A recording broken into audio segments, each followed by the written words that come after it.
from a young age, taking my soak into the masses, writing my poems for the few that look at me, took to me, shook at me, feeling me, singing from heartache, from the pain, taking my message from the veins, speaking my lesson from the brain, seeing the beauty through the... Hey, you made me a believer, believer. Hey, you made me a believer, believer. Hey, let the bullets fly, let them rain. My life, my love, my drive, it came from... Hey, you made me a believer, believer. Third things third, send a prayer to the ones up above. All the hate that you've heard has turned your spirit to a dove. Oh, ooh, your spirit up above. Oh, ooh. I was choking in the crowd, building my rain up in the cloud, falling like ashes to the ground, hoping my feelings they would drown, but they never did. Ever lived, ebbing and flowing, inhibited, limited, till it broke up and it rained down. It rained down like... Hey, you made me a believer, believer. Hey, you made me a believer, believer. Hey, let the bullets fly, let them rain. My life, my love, my drive, it came from... Hey, you made me a believer, believer. Last things last, by the grace of the fire and the flames. You're the face of the future, the blood in my veins. Oh, ooh, the blood in my veins. Oh, ooh. But they never did, ever lived, ebbing and flowing, inhibited, limited, till it broke up when it rained down. It rained down like... Hey, you made me a believer, believer. Hey, you made me a believer, believer. Hey, let the bullets fly, let them rain. My life, my love, my drive, it came from... Hey, you made me a believer, believer.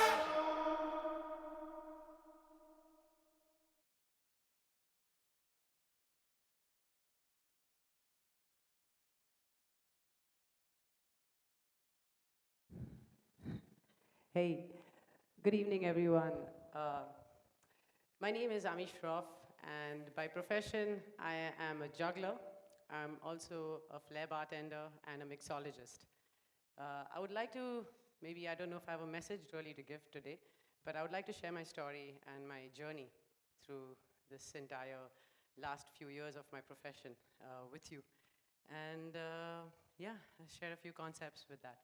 So what exactly is juggling and flair bartending and mixology? I'd like to just take you quickly a little bit through that. What you saw was an act called contact juggling. So this is basically the concept of juggling an object while maintaining contact with the object. So the object here was an acrylic ball, which looks like crystal, and it's all about balancing it at different points of the hand and controlling it while you balance it. So another move like this, which we call isolation, is basically where you're trying to keep the ball in one spot, but your hand rotates around it. And that's why it creates an illusion of you don't know how exactly it's sort of moving.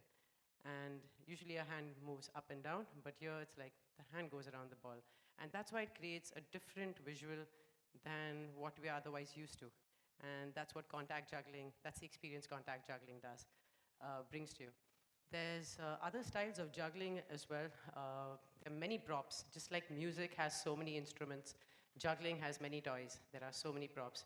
There are sticks, there are clubs, there are hoops, hula hoops. There's something called poi, which is basically like a rope with a weight attached to the end of it. There's 3-ball juggling, there's contact juggling. There is something called magic wands. There's a big stick called staff. So it's endless, it's almost endless. If there's a prop which hasn't been created yet, probably if someone knows how to manipulate it to control that object, that's a new prop that has just been created. So The juggling arts can almost go as deep as you want it to, and it's still being explored. There's still new moves coming out, there's still new props coming out, and I think it'll never end. You think like all the moves have probably been done yet already, and there's nothing new left out there, but somehow something new just comes up, it pops out. So this was a little bit about juggling. My interest in juggling came about, I think, 7 to 8 years ago into the juggling arts of balls and bottles, and not bottles, balls and sticks and various other props. But before three-ball juggling, I was already a part of like doing tricks with bottles and shakers and glassware and ice and anything you can find inside the bar. So when you take an object that you find inside the bar and you add a little finesse to it and you add a little style of your own and you control that object in a certain manner where you use it slightly differently to prepare your cocktail, that's when we say we add flair to bartending. So say the normal way would just be to pick up a bottle and to maybe pour a drink like that. And instead of that, you pick up the bottle, you toss it behind, maybe you do a little flip, and then you go for a pour. And that's adding an element of juggling in a way into bartending, but it's juggling while keeping in mind that there's liquid inside the bottle, while keeping in mind the objects around your bar, while keeping in mind that you're supposed to pour out a 30 or a 60 ml of liquid from that bottle, and it needs to be precise. And that's when your mixology comes out nice as well. So mixology is a part of bartending, or rather the glamorous version of bartending, where you're sort of mixing your own cocktails. You're creating your own concoctions, you're creating your own recipes, and that is mixology. So mixology is like bartending only, but it's sort of like you bring your own recipes to the table. And that's the difference between bartending and mixology. And flair has nothing to do with fire, which is a very common perception, F-L-A-R-E, like how you spell it, like the flair in fire. But it's actually F-L-A-I-R, like the flair that you add to bartending. So if I am a hairstylist and I cut hair with a lot of flair, I can say that, and there's a level of confidence that comes in my body language. There's a level of control that I have over the objects which I'm using, because probably I've been doing it for so long, so your hands get very good at it. And that's when you say that this person has a flair for so-and-so field or profession or activity. And that is what basically flair bartending is. So flair bartending is something that started for me about 15 years almost, 15 years ago, 14 to 15 years ago. And I was just a child back then. I was about 18 years old, and it was super fascinating for me. Like, what is this guy who's like flipping bottles around in the bar, and I want to learn that. And I was floored when I saw it first. And I didn't even see it with fire. It had nothing to do with fire. It was just about the confidence with which that person handled the bar. And I really liked it. And that's what pulled me towards the profession. But this is something I've always said, like this is how it has sort of started for me. But it's much later, I think, that I realized that when it really started for me, was probably right in my childhood. Although I knew nothing about bartending. And bartending was not even a picture for me then. But there was a curiosity for flair, for what's out there, for what's not done, for something unusual, which I always had since I was a kid. And I think the credit for this completely goes to my parents. It's very rare for me to have ever, I've hardly ever appreciated or recognized the things that my parents have done for me. And that's endless, and sometimes it's too much to recognize. It's like just too much, But apart from the values and the lessons that my parents have taught me, I think it's mainly that the freedom that they gave me to make my choices, which made all the difference in my life today. And I never realized this earlier, the freedom that I had, because it's when you have something, sometimes it's tough to realize what you got, until you don't have it around, or until you see someone who doesn't have it. And that's something I sort of realized that in my country, in India, and maybe around the world as well, but especially in India, there's not a lot of freedom that goes to the women out there, to the girls, From the time you're born, there are like a whole list of rules and regulations and customs and a way you're supposed to be and a way you're supposed to sit and a way you're supposed to do something, and there's some things and a whole list of things you're not supposed to do. Forget about what you're supposed to, but a whole list of things that you're not supposed to do. And I think these lists were very small for me, which made a big difference in the way I saw the world, in my concept of equality, in my concept of the differences between the genders, all three genders, male, female, transgender. You know, there are three genders, and we recognize only two somehow.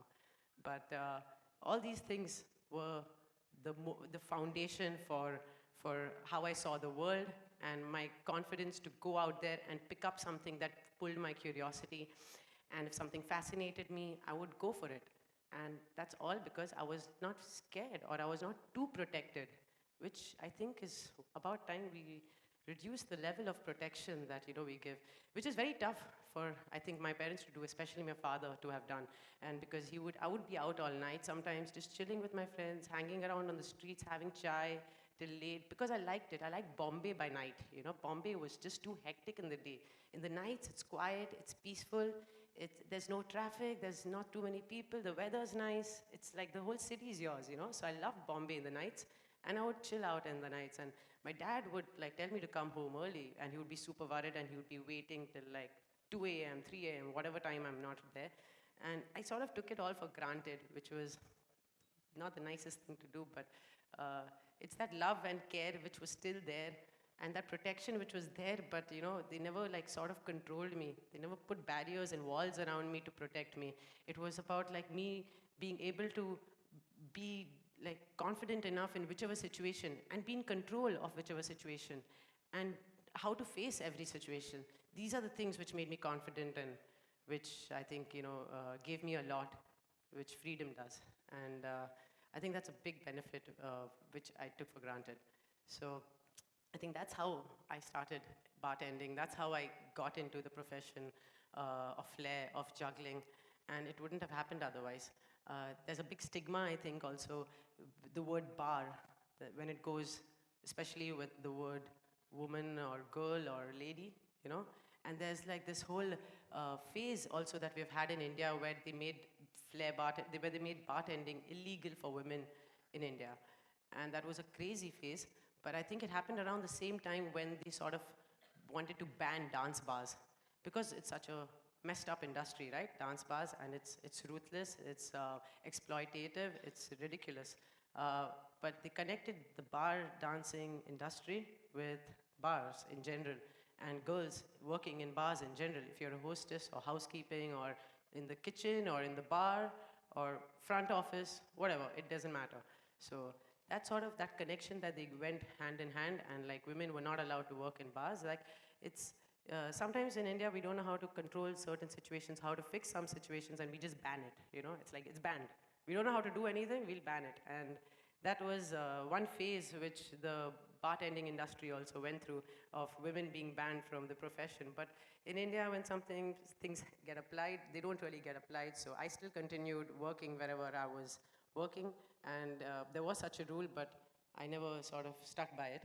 And yeah, these kind of things, the less we have, these are the small hindrances or the obstacles of the industry. I'm saying all this because probably these are the two most common questions that have been asked to me. One being how did I enter the profession? So that's it, curiosity is what pulled me towards it, and thanks to my freedom to explore, I was able to.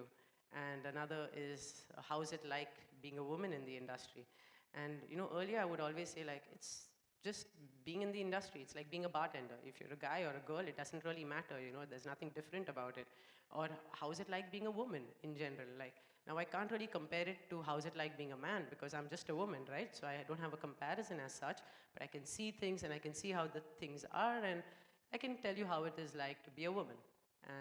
And you sort of combine these two things together, and then you have how's it like to be a woman in the bar?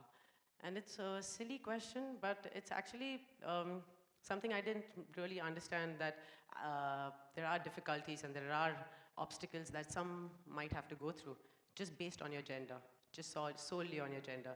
And I didn't realize it so much because I didn't have it so much. I had it very easy. I had it too smooth. I had some great bartenders I met. They taught me, like, just as friends. They taught me before and after work. Opportunities came my way. I loved playing sports, so something like flipping bottles and learning some juggling arts seemed a little easy for me as well.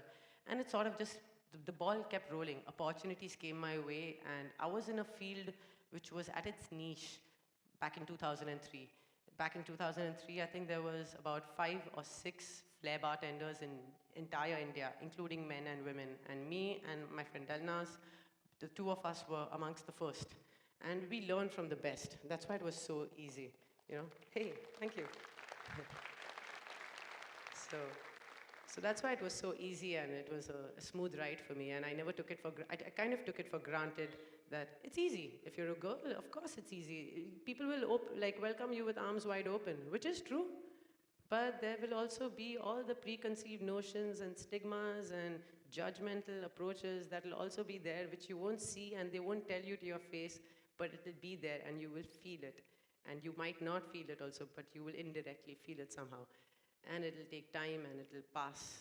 And I don't know, I think the ratio is all that makes the difference, you know. Today, the ratio is changing. There are more women than men in the industry.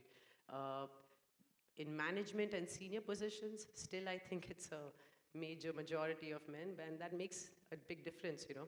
For example, even small basic things like sanitary menstrual cycles for women and the sanitary wear that we require is taken for granted, or in fact, it's ignored. It's not taken for granted, it's completely ignored in most industries or establishments, colleges, schools, every place.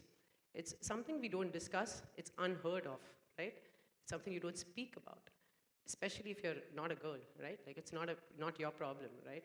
But it's something which you have to deal with once every month. And you know every single woman, half the population of the world has to deal with it every single month consistently. And still, if we in our first aid boxes just keep something so basic as having some sanitary napkins and tampons or menstrual cups or something out there, it makes such a big difference. It creates an impact. And I think until you don't have these small differences taking place around you, you know, it's how comfortable your work atmosphere feels, all these things, like it makes a difference, you know. So it's a crazy journey. It's so subtle sometimes that you don't know where there is where things are going right, where things are wrong. Even hospitality, as in general, leaving the genders aside, sometimes can get exploitative a little bit. Long working hours, a lot of hard work, especially in the beginning. Sometimes it just gets unrecognized. It goes, you know, not even noticed. And all that is a part of the industry. It's a hard industry.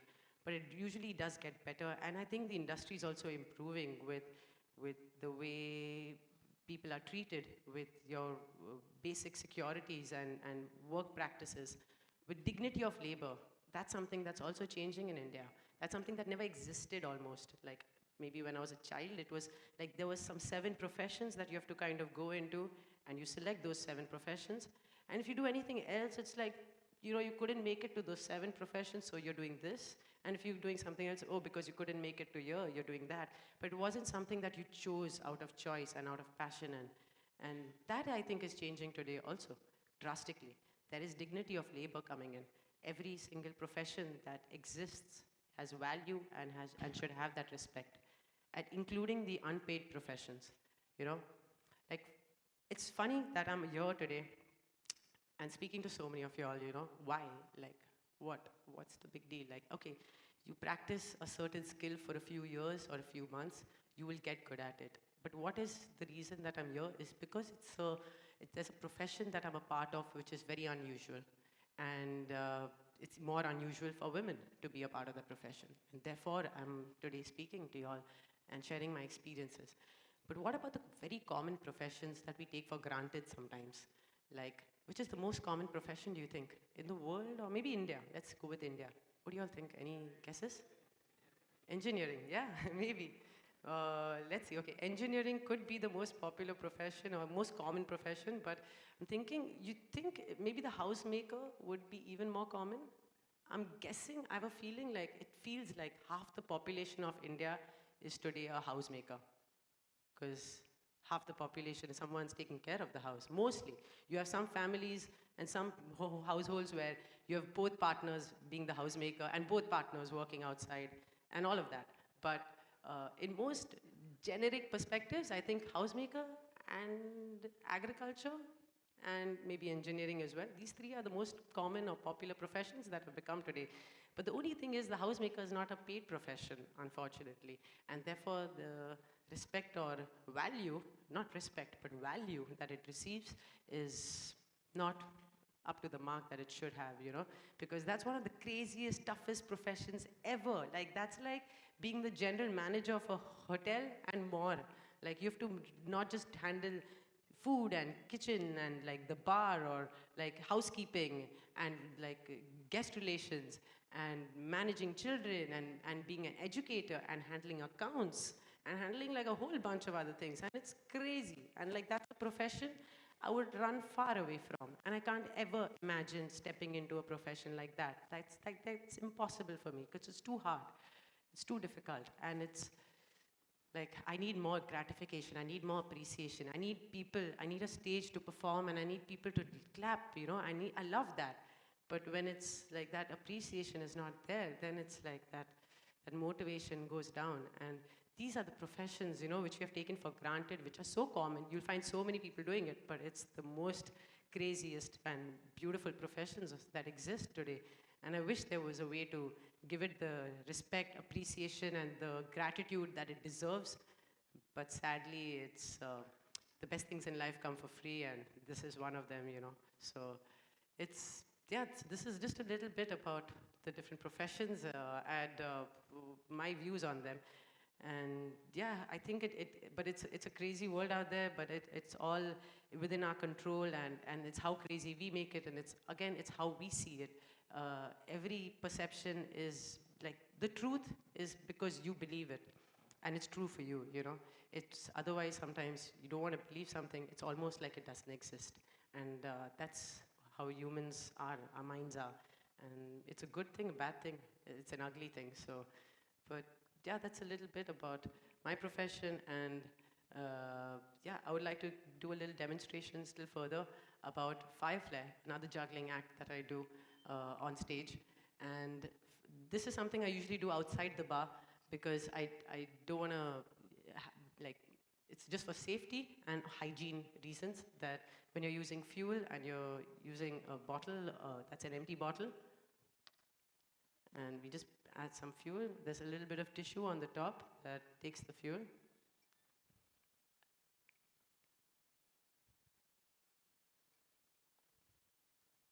And then I'm going to burn it.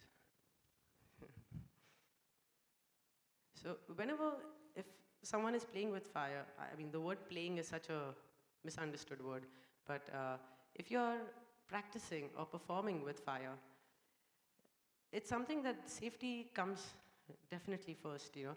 And some of the safety measures that I take when I'm fire flaring, one of the most important safety measures to take is never do anything you're not prepared with. You have to be completely confident, completely in control, and sure about the moves that you're doing. So I wouldn't try a move that I'm not very sure of. If I've practiced it a lot, I'll only try those. So that's the first thing we start with. We do only stuff we're very, very, very confident about. And another safety measure, what I take for bottles, is that I tape up the bottle with a sellotape. So in case the bottle does fall or there is breakage, the glass will not shatter, or it'll all be intact in one place. And the third measure you take is you have somebody around with a fire extinguisher, just for safety, just for precautions. So, because, yeah, might as well be safe, you know, safer than ever. So are we ready for some fire? Yeah, yeah. All right, yeah. Woo. Y'all can go wild, yeah? I need like lots of noise. I need, yeah. Yeah. Fantastic, wow. You guys are loud. It's awesome. So a major thing for a performer on stage is the audience, and you know, the energy that y'all give and how much the audience is interested to see what you want to do. That's how great the performance comes out. I swear, it's nothing else. It's all about y'all. Like, every performance is different otherwise. So here we go, a little bit of fire Flair or fire bottle juggling, the finale of my act. Sorry, would somebody have a lighter? Or a matchbox. And I almost didn't show you all a little bit about 3-ball juggling. So this is something I don't perform much, but this is 3-ball juggling. Yeah. So it's just juggling 3 balls in the air, where 1 is in the air, 2 in my hand, and yeah, until the match or the lighter comes, we have a little bit of a demonstration for you.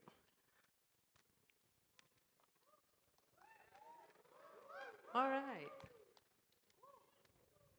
Thank you. Thank you. Okay, so let's not set the stage on fire, but let's set these bottles on fire, yeah? All right. And if you can maybe just dim the lights a little bit.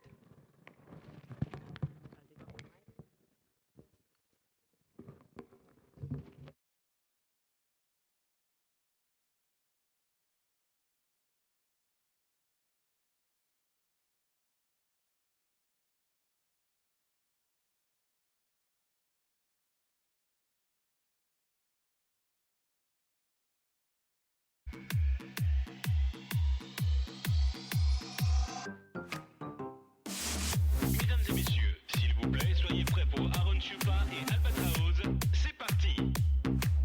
Let me tell you all a story about a mouse named Lori. Yeah, Lori was a mouse in a big brown house. She called herself the hoe with the money, money flow.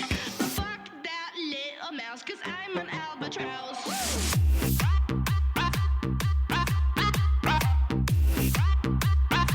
I'm an albatross.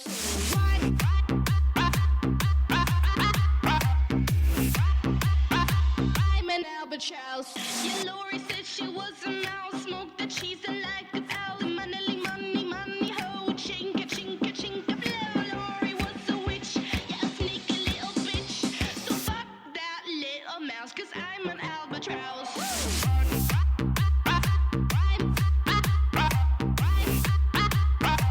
I'm an albatross.